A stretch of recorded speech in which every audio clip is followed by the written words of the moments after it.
പറഞ്ഞ സമയം കിട്ടാറില്ല. അല്ല, ഇവളെങ്ങനെ നിർത്തിയാ മതിയോ? കെട്ടിച്ചുവിടണ്ടേ? അതിന് കല്യാണ ചെലവൊക്കെ ഞാൻ ഏറ്റവും പറ്റിയ പയ്യനെയും കണ്ടെത്താം. നമുക്കിത് ഗംഭീരമാക്കണം, ഒരു ഉത്സവം പോലെ. ഗോപാലപിള്ള സാറിനെ എനിക്ക് മറക്കാൻ പറ്റുമോ? എന്നെ രാഷ്ട്രീയത്തിലേക്ക് കൈപിടിച്ച് കയറ്റിയ രാഷ്ട്രീയ ഗുരുവാണ് നിന്റെ മുത്തച്ഛൻ.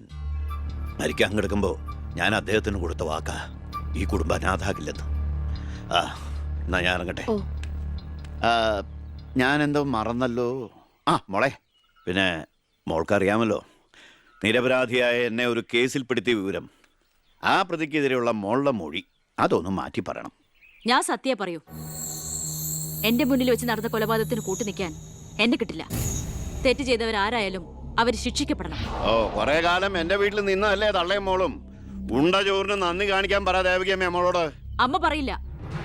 സാറ് പണ്ട് നന്ദി സൂചകമായി എന്റെ മുത്തശ്ശന് കൊടുത്ത വാക്ക് വിധവയായ എന്റെ അമ്മയെ അടിച്ചു തളിക്കാരിയാക്കാമെന്നല്ല, നല്ലൊരു ജോലി വാങ്ങിക്കൊടുത്ത് സ്വന്തം പെങ്ങളെ പോലെ സംരക്ഷിക്കാമെന്നായിരുന്നു. സാറിന്റെ വീട്ടിലെ കരിയും പുകയും കൊണ്ട് എല്ലാം മുറിയ പണിയെടുത്തിട്ട് തന്നെയാ എന്റെ അമ്മ എന്നെ വളർത്തിയത്. ഒരു വാല്യക്കാരിയുടെ കൂലിക്കണക്ക് പറഞ്ഞാ കുറെ കാശ് ഇങ്ങോട്ട് തരാനുണ്ടാവും. ഞാഞ്ഞൂളിനും പത്തി കൊള്ളാം. നീയൊക്കെ മാനം മര്യാദയായിട്ട് ജീവിക്കുന്ന എനിക്കൊന്ന് കാണണം.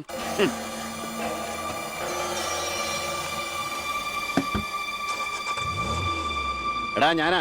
എന്താ അച്ഛാ? നടക്കില്ലടാ. ഇന്ന് അച്ഛൻ അവളുടെ അടുത്ത് പോയി, നാളെ അവൾ അച്ഛൻ്റെ അടുത്ത് വരണം. അച്ഛൻ സമാധാനമായിട്ടിരിക്കെ, ബാക്കിയൊക്കെ ഞാൻ നോക്കിക്കോളാം.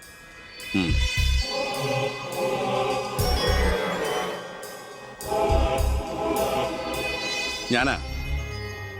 പേര് ശാരിക, കോട്ടപ്പുറം സ്കൂളിലെ ടീച്ചറാ.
മാഡത്തിനടുത്ത് എപ്പോഴും ശ്രദ്ധ വേണമെന്ന് ഹോം മിനിസ്റ്ററുടെ ഓർഡർ ഉണ്ടായിരുന്നു. വരട്ടെ, പിടിച്ചു കയറ്റില്ല.